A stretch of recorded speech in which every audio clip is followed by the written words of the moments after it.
Ouais, trop cool. Salut à toi ce soir. Est-ce que tu vas bien? Génial. Oui, tu l'as entendu, on arrive à la fin de notre série Surnaturel au quotidien. Maintenant, c'est naturel pour nous, hein. On commence à être habitués. Mais on a vécu plein de choses, on a grandi dans plein de choses avec le Saint-Esprit. Et aujourd'hui, c'est la fin de la série, mais c'est le début d'une grande aventure pour toi et Dieu, hein, pour continuer à grandir dans la foi et grandir dans cette vie du Saint-Esprit. Est-ce que ça te motive? Ouais, c'est cool. C'est vraiment que le début. Et du coup, aujourd'hui, on va parler de cette suite un peu plus générale, cette question de grandir dans la foi. Alors, j'ai une image pour toi de ce que c'est la foi. Elle est là. La foi, c'est cette chaise, tu vois. Et je la vois avec mes yeux. Et quand je la vois comme ça, j'ai confiance, j'ai la foi qu'elle peut soutenir mon corps. Et que donc, je peux m'asseoir dessus, tu vois. Je ne savais pas si ça allait tenir. Bon, peut-être, d'ailleurs ça arrive des fois que ça ne tienne pas. Mais globalement, moi j'avais foi dans cette chaise. Et en fait, avec Dieu, c'est exactement la même chose, mais dans quelque chose d'invisible, quelque chose qu'on voit avec le regard de la foi, et on sait qu'on peut se fier à cette chose, on peut compter dessus et se reposer dessus. Et dans la Bible, il y a de nombreux exemples de gens qui ont vécu cette question de la foi, comment ils ont vécu Dieu avec foi. Alors je vous propose de commencer avec une petite histoire qu'on trouve dans l'évangile de Marc, au chapitre 5, 25 à 34. C'est une histoire qui est assez connue dans la Bible, mais peut-être que toi tu découvres ça maintenant. Elle est vraiment remarquable. Chaque fois qu'on la lit, on voit vraiment plein de pépites. Alors, allons-y sans plus attendre. Or, il y avait une femme atteinte d'hémorragie depuis 12 ans. Elle avait beaucoup souffert entre les mains de nombreux médecins. Elle avait dépensé tout ce qu'elle possédait, mais cela n'avait servi à rien. Au contraire, son état avait plutôt empiré. Elle entendit parler de Jésus, vint dans la foule par derrière et toucha son vêtement, car elle se disait « Même si je ne touche que ses vêtements, je serai guérie. » À l'instant même, son hémorragie s'arrêta et elle sentit dans son corps qu'elle était guérie de son mal. Jésus se rendit aussitôt compte qu'une force était sortie de lui. Il se retourna au milieu de la foule et dit « Qui a touché mes vêtements ?» Ses disciples lui dirent « Tu vois la foule qui te presse et tu dis « Qui m'a touché ?» Jésus regardait autour de lui pour voir celle qui avait fait cela. La femme, effrayée et tremblante, sachant ce qui lui était arrivé, vint se jeter à ses pieds et lui dit toute la vérité. Alors il lui dit « Ma fille, ta foi t'a sauvée. Pars dans la paix et sois guérie de ton mal. » Waouh, quelle histoire! Il y a beaucoup de choses remarquables dans cette histoire, mais je ne sais pas si tu as noté la première. Moi, c'est celle qui me frappe, c'est que cette femme était malade depuis 12 ans. 12 ans, c'est quand même long. Et même après ces 12 ans, finalement, elle avait encore la foi que Dieu allait pouvoir la guérir. Même plus précisément que ça, on peut dire qu'elle était convaincue de l'autorité de Jésus. Parce que le texte nous dit qu'elle s'est dit, si je peux juste même toucher son vêtement, ça suffira, je serai guérie. Elle avait cette foi-là. Et puis on voit dans cette histoire aussi qu'il y a des choses invisibles qui se passent et qui sont perçues. Quand elle touche Jésus, elle est guérie. Et Jésus, il sent une force le quitter. Et puis, visiblement, il n'y a pas tout le monde qui avait le regard de la foi. Parce que les disciples, ils étaient là, non, mais tu es entouré de gens, il y a tout le monde qui te touche. Et Jésus, il savait qu'il y a quelque chose qui s'était passé dans ce moment de spécial. Il y a un autre exemple dans la Bible, par exemple, c'est la femme cananéenne qui vient à Jésus. Elle a une fille qui est troublée par un problème spirituel, en gros, d'activité démoniaque dans sa vie.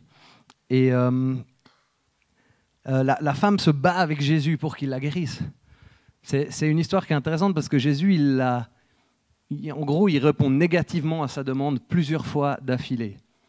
Et elle insiste, elle est prête à pas lâcher le morceau, même à se faire limite insulter de chien pour obtenir ce qu'elle croit qu'elle peut recevoir. Ça, c'est une belle attitude de foi. Tu sais comment j'appelle les gens comme ça dans la vie? Mais avec une connotation très positive, hein, mais c'est des crevards, quoi. C'est un peu genre, ils vont rien lâcher, ils sont prêts à tout et ils ne se laisseront pas mettre de côté finalement pour quelque chose qu'ils peuvent recevoir. C'est beau ça, soyons des crevards pour Jésus. Et donc on lit la fin de cette histoire dans Matthieu 15, 28. Alors Jésus lui dit, « Femme, ta foi est grande. » Donc finalement, c'était peut-être juste un test de sa foi. « Sois traitée conformément à ton désir. » À partir de ce moment, sa fille fut guérie. Waouh! Et encore une autre histoire avec un père qui a aussi un enfant qui a des problèmes démoniaques dans sa vie. Et là, on voit dans cette histoire, Jésus, il se fâche par rapport à l'incrédulité qui est là autour de lui. Et puis, comment elle finit cette histoire? Comme d'habitude, Marc 9, 23, 24. Jésus, donc le gars, il dit à Jésus, « Si c'est possible, guéris mon enfant. » Jésus lui dit, « Si tu peux, tout est possible à celui qui croit. » Aussitôt, le père de l'enfant, en larmes, s'écria, « Je crois, Seigneur, viens au secours de mon incrédulité. » Waouh!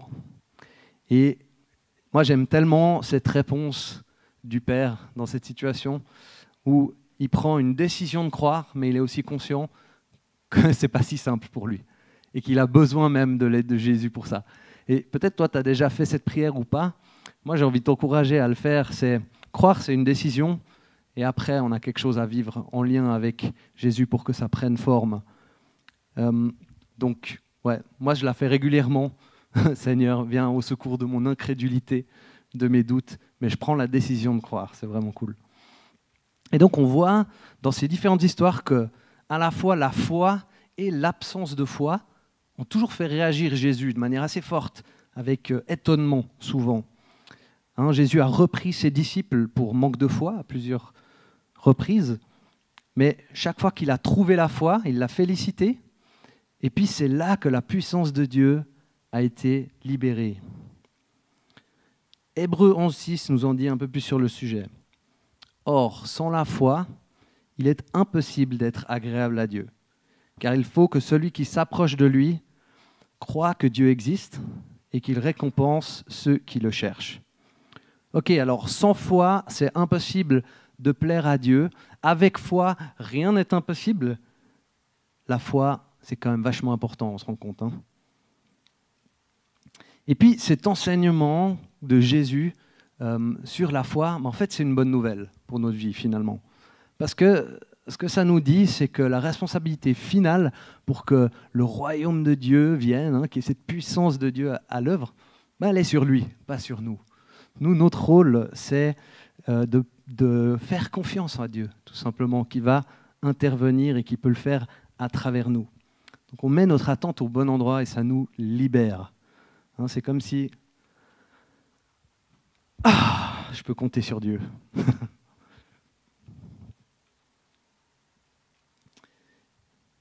Mais ce n'est pas toujours si simple, hein, et on traverse des fois des périodes de doute. Je peux imaginer que tout le monde ici a déjà été confronté au doute dans sa vie. C'est normal, en fait, ça fait partie de la vie normale de croyants, la vie chrétienne. Et on voit bien que les 12 disciples ont aussi vécu plein de doutes dans leur vie. Et donc, c'est ça qui m'amène à ma prochaine illustration pour toi. Il s'agit des lunettes. Les lunettes de la foi. Hein, je vois vraiment plus rien là. Ah ouais, mais mon téléphone, il est hyper cool comme ça. Ces lunettes de la foi, c'est l'enjeu de notre perspective, de notre regard sur les choses, finalement. Hein, et puis, la Bible nous dit qu'on ne vit pas par la vue, mais par la foi. Donc c'est tout simplement, au lieu d'avoir un regard naturel sur les choses, avoir un regard spirituel, voir les choses invisibles, comme dans cette première histoire qu'on a vue. Et Mike, dans le livre, il nous encourage vraiment avec cette citation où il nous dit « Une vie de foi n'est pas exempte de tout doute.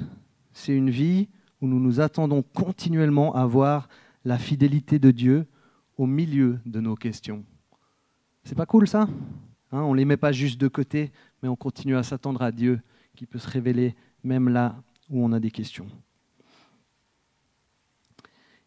Et donc, avoir la foi, ce n'est pas non plus juste dire des tas de choses positives, hein. Des fois, il y a un peu des enseignements qui tendent dans cette direction. Dis juste ce que tu veux voir se produire. Et c'est ça la foi. Et il y a quelque chose de vrai finalement là-dedans, parce que c'est important de déclarer des choses positives et d'avoir un langage, un discours qui reflète notre foi, qui est en accord avec elle. Mais finalement, ça peut aussi être un biais, parce que ce n'est pas une sorte de formule où en répétant certaines choses en boucle, elles finissent par se produire. En fait, la foi, elle vient quand on fixe notre regard sur Jésus.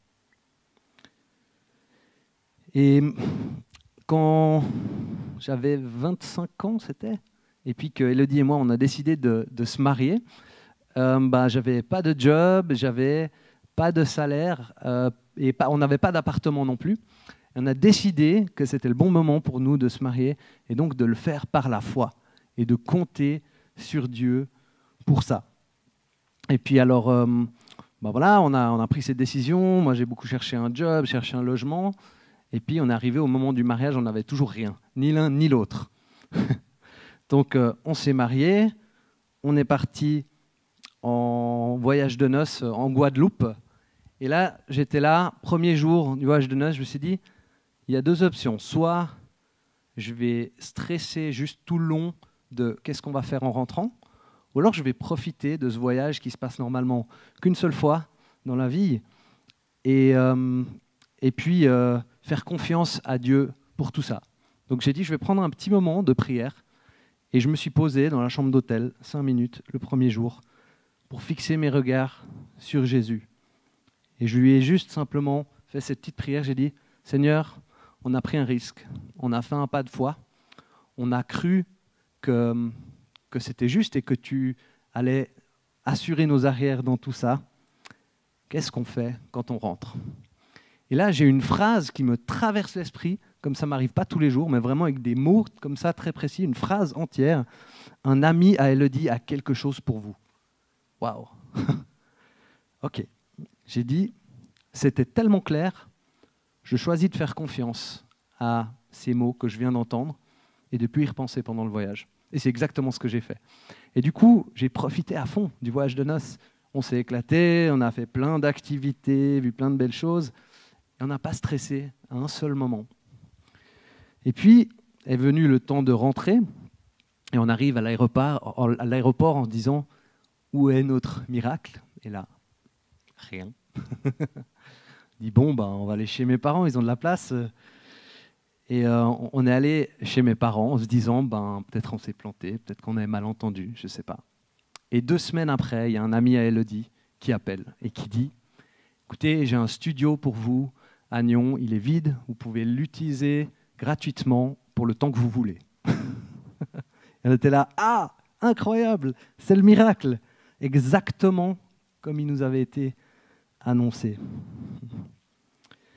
Et donc la foi, ça vient de cette confiance qu'on peut avoir dans le caractère de Dieu, de qui il est. Et ce n'est pas juste une question de miracle ou de guérison, mais une question de relation. La clé, c'est la confiance en Dieu et c'est la loyauté envers Jésus. Donc on a vu, il y a cette foi, des fois il y a des doutes, etc. Et il y a encore un aspect qui est vraiment important à envisager dans la foi, c'est la foi qui est mise en action. Et oui, parce que Jacques nous le dit très bien, s'il n'y a pas une foi mise en action, en gros, il n'y a rien. Hein. Tu lis ça dans Jacques 2, 26. « Tout comme le corps sans esprit est mort, de même la foi sans œuvre est morte. » L'image qu'il utilise, elle est hyper forte. Hein. Un corps sans esprit est mort, donc un cadavre en gros. Il ne se passe rien du tout, mais la foi, c'est la même chose. Sans les actes, il ne reste vraiment plus rien d'utile. Et donc, si la foi, elle commence avec cette confiance dans le caractère de Dieu, le meilleur moyen de grandir dans notre foi, c'est de découvrir qui il est, de chercher cette relation avec lui, d'apprendre à mieux le connaître et d'exercer le muscle de notre foi. C'est quelque chose qui peut des fois être un petit peu inconfortable, hein, mais c'est nécessaire pour la progression. Et puis l'autre ingrédient important, c'est qu'il faut un entraînement régulier, hein, et une longue période pour voir des résultats. Donc, patience et persévérance. Et c'est là que je viens avec ma troisième illustration de la foi, c'est une foi en action, hein. Il faut faire des répétitions, s'entraîner.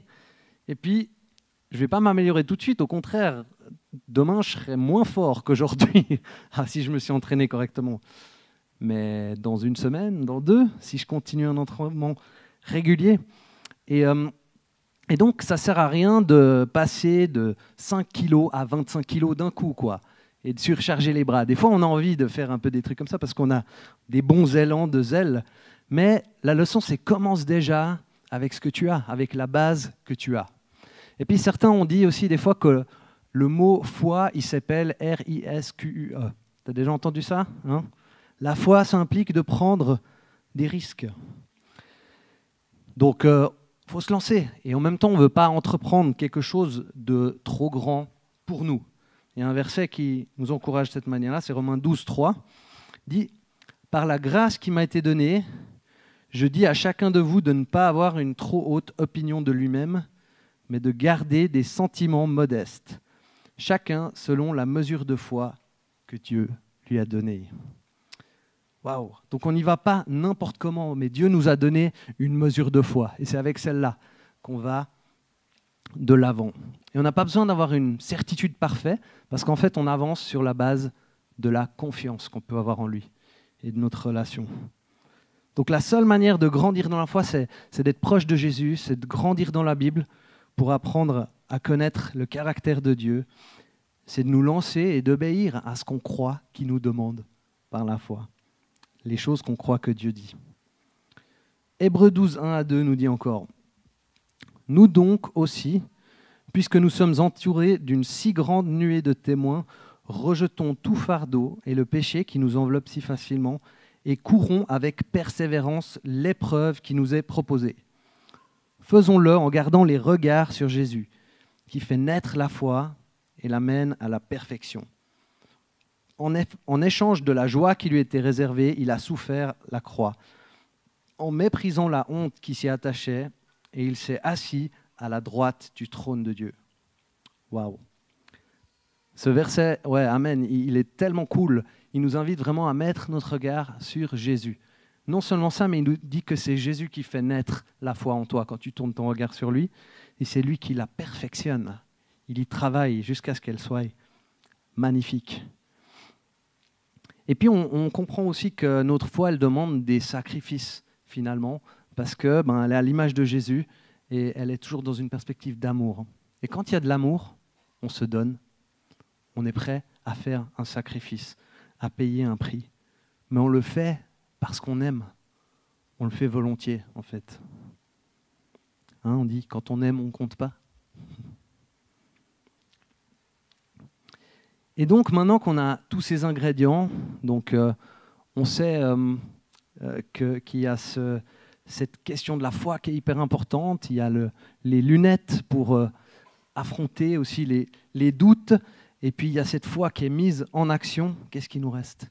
Et c'est vraiment ça avec lequel on a envie de repartir en finissant cette série. Il reste à persévérer ensemble, à continuer en fait. Tu as peut-être déjà entendu cette phrase, si tu veux aller vite, vas-y seul. Si tu veux aller loin ou longtemps, il vaut mieux y aller ensemble. Hein. Et c'est ce que j'ai envie de nous encourager aujourd'hui, c'est de s'encourager les uns les autres dans la foi, à grandir dans la foi, à vivre la foi, à aller plus loin. Et pour ça, je vais proposer à mon ami Joël de venir sur scène, si tu veux bien. Voilà, donc tu peux t'asseoir dans le fauteuil de la foi. Ça, c'est important, parce que sinon, tu vas vivre par la vue, ça ne va pas. Les lunettes de la foi, et puis, je sais que ça avait l'air très lourd pour toi tout à l'heure, mais je crois en toi, Joël. Tu peux y arriver, tu es droitier ou gaucher, hein? Fais ce que tu peux. Voilà. Et je vais vous demander de vous lever, parce qu'en fait, on va illustrer ce qu'on est appelé à faire les uns avec les autres. On va tous encourager Joël qui fait des reps parce qu'il est en train de faire... Non, toi, tu restes sur le fauteuil de la foi et tu fais tes répétitions. Voilà. Vas-y, Joël! Vas-y, tu cartonnes! Tu peux le faire, t'es incroyable! Vas-y, booste ta foi! Vas-y, vas-y! On croit en toi! Ouais, Joël! Joël! Joël! Joël! Joël! Yes! Bravo, Joël! Bravo à tous, merci, vous pouvez vous rasseoir. Merci d'avoir si bien illustré cette question. Et on rigole, mais c'est vraiment, je crois, ce qu'on est appelé à faire les uns avec les autres. C'est à croire les uns aux autres dans le chemin de croire en Dieu. Et quand j'ai commencé à découvrir l'Église pour moi, en tant qu'adulte, il y a une quinzaine d'années, j'ai eu le plaisir de découvrir ce que c'était l'Église locale. Assez vite, j'ai compris en fait que si je voulais grandir vite dans la foi, si je voulais aller loin, il fallait que je vienne tous les dimanches à la célébration pour être nourri dans ma foi, pour être encouragé par des gens autour de moi. J'ai compris que c'était en vivant la foi en communauté que ça allait aller plus vite, plus loin, dans des groupes de maisons, par exemple. On peut recevoir la prière et ouvrir la Bible, la creuser et découvrir ce caractère de Dieu et comment avoir une relation avec lui en entraînant ma foi au quotidien avec d'autres autour de moi. Et alors j'ai envie de terminer ce moment en priant, en prenant un petit moment avec le Saint-Esprit comme on a l'habitude de le faire. Et la band, vous pouvez y aller quand vous voulez pour agrémenter ce moment de louange et de musique. Et on va juste se mettre à l'écoute. Et je t'invite, juste si Dieu te dit quelque chose dans ce moment, fais-le. Fais un prochain petit pas. C'est aussi simple que ça. Alors, mets-toi à l'aise, lève-toi, va ailleurs dans la salle s'il faut, mais viens chercher Dieu, tourner tes regards sur Jésus dans ce moment. Oui, Père, merci d'avoir envoyé ton Fils Jésus, qui est l'auteur de notre foi, celui qui la perfectionne, mais aussi d'avoir donné le Saint-Esprit pour nous révéler toutes ces choses, nous enseigner, nous faire avancer dans la vie de foi. Et alors, Saint-Esprit, je t'invite maintenant, dans cette salle, dans ce moment, auprès de chacun d'entre nous. Viens faire ce que tu as envie de faire, viens dire ce que tu as envie de dire pour notre vie de foi.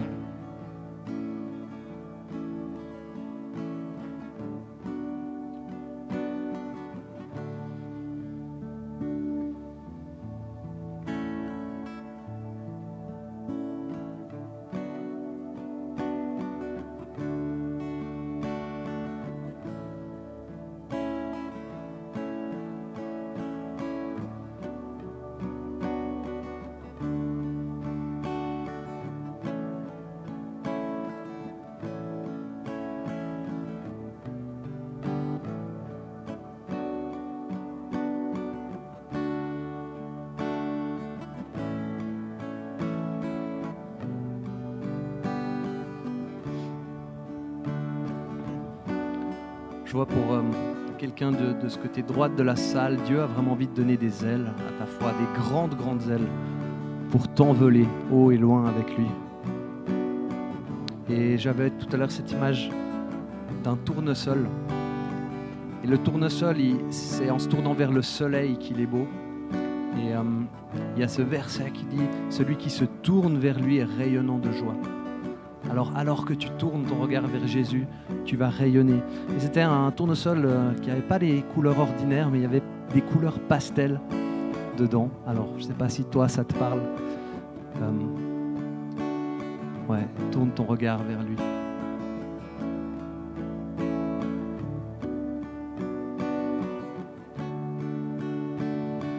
Tu peux continuer à vivre ce moment. Et si tu as envie de recevoir la prière, il y a Monique et moi qui seront là-bas sur le côté de la salle. Tu peux venir et on tourne ensemble nos regards vers lui avec toi si tu le souhaites. Sois béni.